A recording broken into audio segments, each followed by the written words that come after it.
And I say this bluntly today, I'm not going to hold my punches back. You want a textbook example of what happens when you start making the Brahmin the hate figure, and from there the jump to the church is not too far. Take a look at Punjab.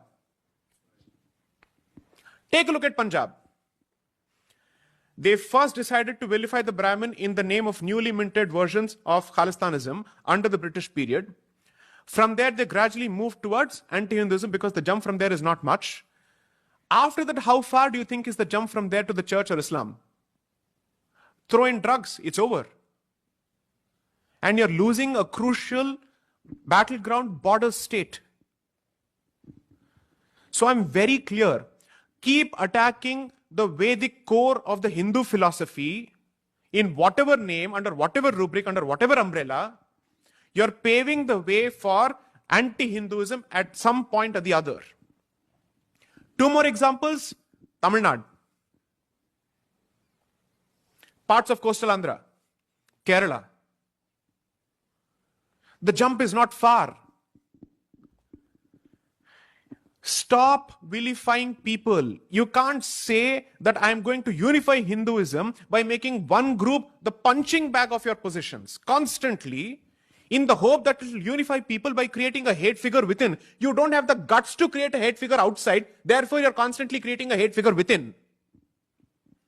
If you had the guts to create a hate figure outside, you would identify the true culprit outside.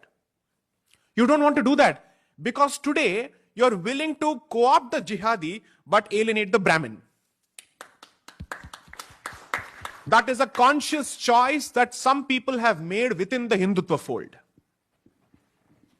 That is the conscious choice they've made, that we will isolate these groups because we need to accommodate everybody else. What vision is this?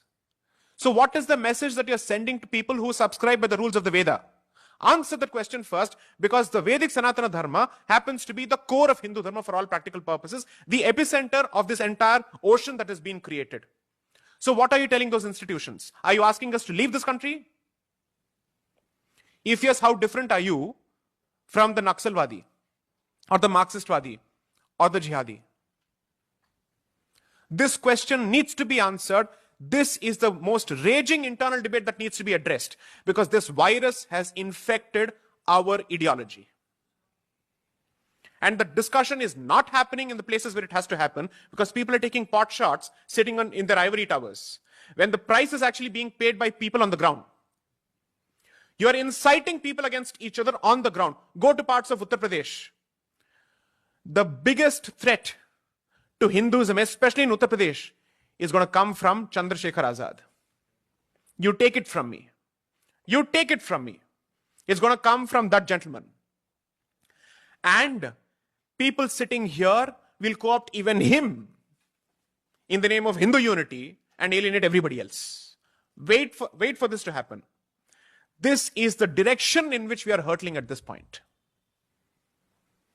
In the process, you don't have what it takes to create knowledge.